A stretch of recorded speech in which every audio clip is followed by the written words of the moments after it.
Les rencontres mondiales du logiciel libre à Nantes étaient un rendez-vous incontournable pour tous les passionnés d'informatique, pour les inconditionnels du jeu vidéo, mais surtout pour tous les développeurs et défenseurs de logiciels libres. Mais au fait, qu'est-ce qu'un logiciel libre? Je peux expliquer le logiciel libre en 3 mots. Liberté, égalité, fraternité.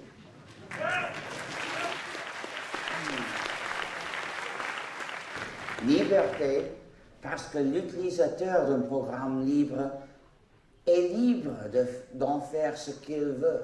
Égalité, parce qu'un programme libre ne donne à personne du pouvoir sur personne. Et fraternité, parce que nous encourageons la coopération entre les utilisateurs. Un logiciel libre, c'est un logiciel dont les auteurs ont choisi d'offrir aux utilisateurs 4 libertés.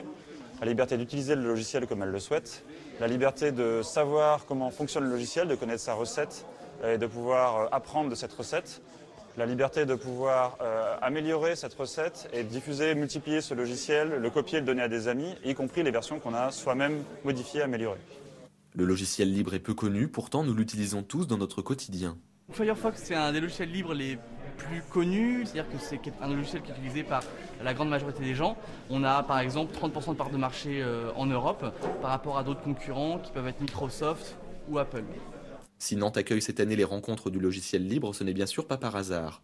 L'association nantaise Alliance Libre est aujourd'hui le premier réseau français d'entreprises de logiciels libres. Alliance Libre, donc l'association pèse à peu près 10 millions d'euros de chiffre d'affaires et représente 200 personnes. C'est quelque chose qui croît de façon assez impressionnante. Entre 2007 et 2008, on a eu plus 60% d'effectifs et plus 40% de chiffre d'affaires. Et même entre 2008 et 2009, les effets de la crise se font assez peu sentir comparés aux sociétés de services en informatique classiques. Cette année, Nantes a pu accueillir les logiciels libres parce qu'il faut, pour accueillir ces rencontres, avoir une infrastructure, avoir des bénévoles. Il y a une centaine de bénévoles qui travaillent là-dessus. Être accueillis, l'Université de Nantes, la Maison des Hommes et des Techniques, l'École des Mines ont accueilli gracieusement ces rencontres. Et il faut aussi tout un budget de fonctionnement, faire venir les conférenciers. Et donc, il y a eu un soutien des collectivités très fort, comme le Conseil régional des Pays de la Loire, Nantes Métropole, le CG 44 et la CCI Nantes-Saint-Nazaire. Parmi les nombreux thèmes présentés lors de ces rencontres, le développement de réseaux, l'économie sociale et solidaire, le partage du savoir ou encore l'éducation populaire.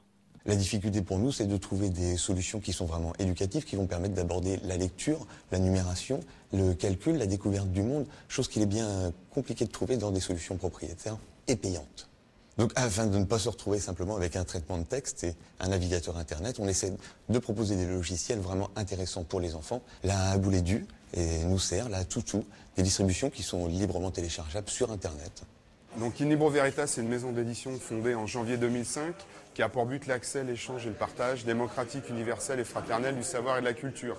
Donc c'est avant tout un site web communautaire sur lequel les auteurs peuvent venir écrire en ligne tout type d'œuvres littéraires. Si on devait comparer In Libro Veritas à une librairie, il y a en gros 14 000 livres sur les rayonnages et il y aurait 160 000 personnes qui viendraient tous les mois dans cette librairie feuilleter, tourner 1 400 000 pages de livres tous les mois. L'association Alice 44 a pour but de récupérer des ordinateurs, de les reconditionner sous système d'exploitation libre ainsi que d'installer des logiciels libres et de redonner ces ordinateurs à des gens en situation de précarité ou à des associations dans le cadre de l'économie sociale et solidaire.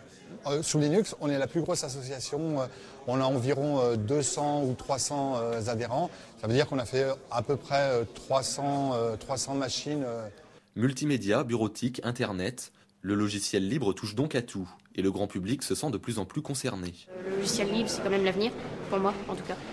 c'est vrai que c'est important. Tout le monde peut utiliser le logiciel libre. Après, développer, participer, oui, dans la traduction, documentation. Par contre, pas du développement. Enfin, le développement n'est pas accessible à tout le monde. En attendant de pouvoir déchiffrer et remanier des codes sources, je retourne donc m'entraîner sur mon jeu vidéo libre préféré.